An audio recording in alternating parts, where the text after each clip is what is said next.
하루 10분 주식 투자 실전 매매 공부 쉬운 주식 가자.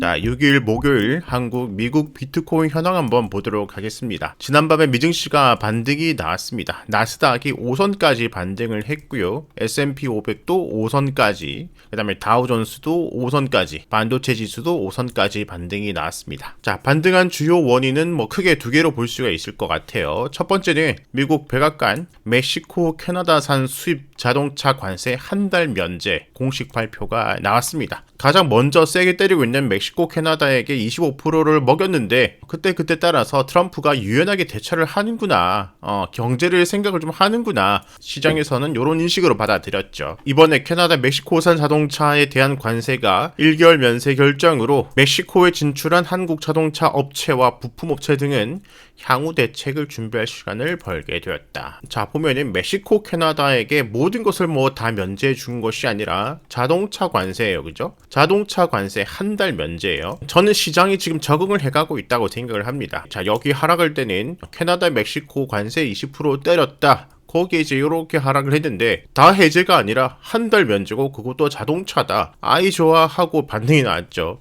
이제 맞을 건 맞는 건데 트럼프가 조금이라도 풀어주면 좋아, 그럴 정도로 시장은 적응을 해가고 있고 그 다음에 주가가 많이 내려와 있다고 생각을 합니다. 그리고 지난밤에 경제 지표가 발표가 되었는데요, 좀 엇갈린 반응이 나왔습니다. 자, 이제 3월로 들어왔죠. 지난 11월, 12월, 1월 각종 지표들이 괜찮게 좋게 나왔어요. 그러면서 경기 침체라는 말 자체가 아예 잊혀져 버렸죠. 지표가 좋으니까 완전히 잊혀졌었는데, 그런데 지표 계속 좋게 나오니까 점점 우려가 생겼습니다. 어떤 우려? 인플레이션 우려가 생겼죠. 이 인플레이션 우려가 생겼는데 거기에다가 불을 부은 것이 이제 트럼프 관세가 되는 것이고, 자, 이런 상황에서 인플레 우려를 줄여줄 필요가 있다. 그렇기 때문에 트럼프는 의도적으로 시장을 한번 누를 가능성이 있다. 이것은 이미 이전에 말씀을 드린 거죠. 그러면서 각종 지표가 조금 안 좋은 것도 필요했다. 고용이 살짝 내려간다든지, PMI 지표가 살짝 내려간다든지, 경제에 좀 안 좋은 지표들이 좀 필요했는데, 기억해보시면 2월 말에 조금 안 좋은 지표들이 나왔습니다. 그러면서 여기 하락을 더 키웠죠, 그죠?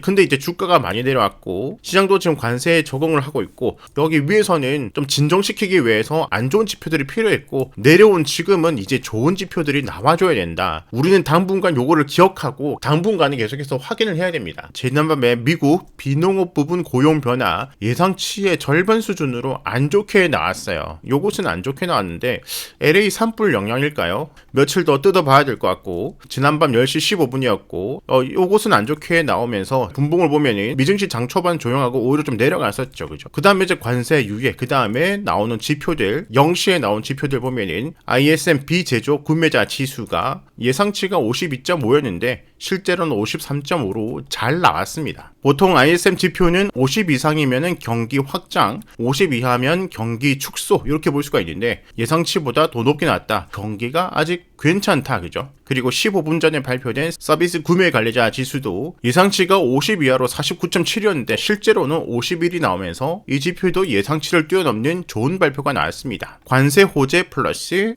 지표 호재, 이렇게 되면서 이렇게 쭉 반등을 하는 모습을 보여줬죠. S&P 500도 마찬가지고요. 일단 반등이 나왔고, 우리가 중요하게 보고 있는 1년선 근방에서 반등이 나왔기 때문에 좋긴 좋은데 아직은 내려오다가 브레이크 정도 걸렸다. 아직까지는 기술적 반등이다 생각을 합니다. 앞으로 당분간 며칠에서 1, 2주일 정도는 관망세가 나올 수도 있지 않을까라고 생각을 합니다. 관망세가 나온다면은 올라가도 좀 내려가고, 내려가다가도 올라가고 흔들고, 왜냐면 지난밤에 지표가 좋게 나왔지만은 좋긴 좋은데 지금 상황에서는 좋은 지표들이 더 나와야 된다. 특히 이제 다음 주로 가면은 화요일에 졸트 구인구직 보고서가 나오고요. 결국에는 경제에서 가장 중요한 것은 고용과 물가죠, 그죠? 특히 지금은 물가가 중요합니다. 3월 10일 수요일로 가면은 소비자 물가 지수가 나옵니다. 계속 인플레 하는데 지금 상황에서는 가장 중요한 지표 중 하나가 되겠죠. 자, 3월 10일 다음 주 수요일이에요. 아직 예측치가 나오지 않았는데 2월 10일 벌써 한 달 지났습니다. 지난달에 이렇게 쭉 내려가다가 최초로 다시 3%로 올라왔다고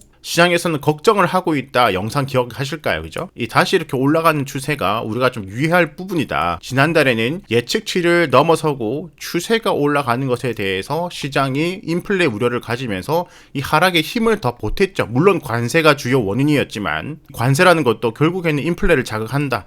결국에는 이 모든 것이 귀결되는 것이 인플레, 물가 지수예요. 그죠? 조정을 이렇게 쭉 받고 난 다음에 다음 주 수요일 이제 며칠 안 남았잖아요. 오늘 목요일 끝났고 이제 금요일 하루 남았고 다음 주 월화수 시장에서는 이제 관망세 분위기가 생길 수 있겠구나 당연히. 자, 여기서 계속해서 지수가 반등해주면 땡큐 감사하죠. 그런데 관망세가 무조건 나온다가 아니라 관망세가 나올 수 있는 가능성이 지금 만들어지고 있지 않을까라고 생각 정도 해보자. 이렇게 생각하시면 될 것 같아요. 자, 관망세 분위기가 생기면은 변동성이 생길 수가 있고, 그죠? 올라가다가도 훅 내려갈 수도 있고, 내려가다가도 훅 올라갈 수도 있고, 이게 변동성이죠, 그죠? 이렇게 될 수도 있다라는 것에 대해서 우리는 미리 마음을 먹고 있으면은 내려도 너무 겁먹지 말고 내리면 또 줍줍하면 되는 것이고, 이럴 수도 있겠구나 미리 마음 먹고 있다가 다음 주 수요일에 예측치에 부합을 하고 연속에서 발표되는 실업수당, 그다음에 생산자 물가지수, 그다음 2주 뒤로 가면은 소매 판매, 금리 결정 이런 것들에서 큰 문제가 없다면은 변동성을 맞추고 바닥을 잡아내고 점점 반등 분위기를 주지 않을까 이렇게 지금 기대를 하고 있다. 그런데 이렇게 기대하기 위해서는 다음 주 수요일에 지표가 잘 나와야 되고 국장도 마찬가지겠죠. 그래도 국장 같은 경우는 코스피 내려오고 있다가 밑에서부터 이틀 연속 갭 상승을 해주면서 이렇게 저항받고 있던 부분을 지금 돌파를 했고 5선 돌파를 했고 장대음봉의 중심을 넘어섰습니다. 밑에서부터 살려는 힘은 있는 것 같아요. 분명히. 그런데 만약에 우리나라도 함께 관망세로 간다면 상승 다음에 20선 근방에서 조정받고 쭉 내려와서 다시 여기 바닥권을 테스트를 할 가능성이 있다. 하지만 내려가면 다시 또 줍줍 기회가 될 것 같다. 자, 코스피 주봉을 한번 볼게요. 자, 코스피 주봉에서 이 밴드는 지금 우리는 지금 몇 달째 보고 있어요. 여기서부터 우리는 계속 이 밴드를 보고 있습니다. 이렇게 장대음봉으로 나락 보냈던 작년 11월 급락장, 여기에 시가 부분이 너무 중요한 부분이고 계속해서 이 부분을 돌파를 하지 못했지만은 또 계속해서 문을 두드렸죠. 그리고 난 다음에 돌파를 했습니다.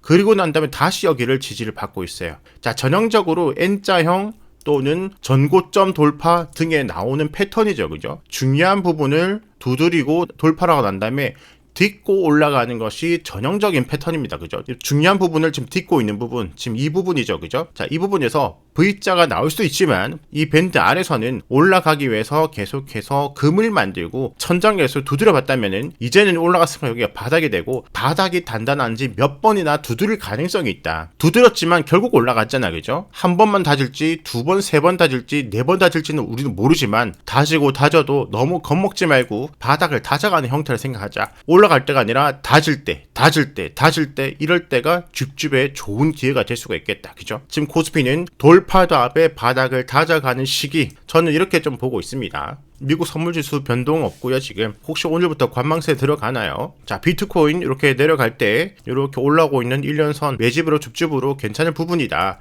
쭉 내려가서 이 부분에서 계속 흔들고 이걸 말씀을 드리는 거예요. V자가 아니라 한 번 두드리고 두 번 두드리고 세 번 두드렸잖아요. 그죠? 바닥을 두드리는 거.